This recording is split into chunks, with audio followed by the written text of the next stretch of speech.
Good morning everyone. चिनिर जন্য আজকে আমি বানাবো চিংড়ি মাছ দিয়ে আর বিভিন্ন রকম সবজি দিয়ে খিচুড়ি। তো চিংড়ি মাছ তো আমি নিয়েইছি। এই যে চিংড়ি মাছগুলো ভালো করে ধুয়ে পরিষ্কার আমি করেছি। এইখানে একটা সুতোর মতো অংশ থাকে, সেটা কিন্তু অবশ্যই ফেলে দিতে হবে। শুধু বাচ্চা না, বড়দের ক্ষেত্রে এটা খুবই ক্ষতিকর।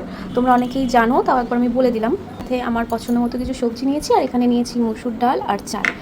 আমি চিংড়িটা নুন হলুদ দিয়ে একটু ম্যারিনেট করে রেখেছিলাম, এখানে ভাজতে দিয়ে দিয়েছি। তেলের মধ্যে নিয়ে নিলাম অল্প একটু গোটা জিরে, এই আদা আর রসুন কুচিটা দিয়ে দিলাম, দিয়ে দিচ্ছি পেঁয়াজ কুচি, আর এই সমস্ত সবজিগুলো ভালো করে ধুয়ে দিয়ে দেবো। দিচ্ছি স্বাদ অনুযায়ী নুন।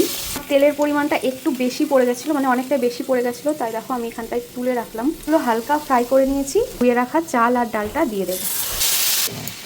দিয়ে দিচ্ছি একটু টমেটো কুচি, পরিমাণ মতো একটু হলুদ দেবো, গোলমরিচ গুঁড়ো, যেহেতু আমি কাঁচা লঙ্কা ইউজ করছি না, চিনি খাবে। আবারও ভালো করে এটাকে নেড়ে ছেড়ে নেব। দিয়ে দেবো জল। জলের পরিমাণটা একটু বেশি রাখবো, কারণ যেহেতু চালটা ফুটবে, সেদ্ধ হবে, সেই জন্য। ঝোলটা ফুটছে আর আমি এই ভেজে রাখা চিংড়ি মাছগুলোও দিয়ে দিলাম। এবার আমি ঢেকে রান্নাটা হতে দেবো যতক্ষণ না চাল আর ডালটা পুরোপুরি ফুটে যাচ্ছে। আমি ঢাকা খুলে নিয়েছি, আর এই চিংড়ি খিচুড়িটা কিন্তু আমার একদম রেডি হয়ে গেছে।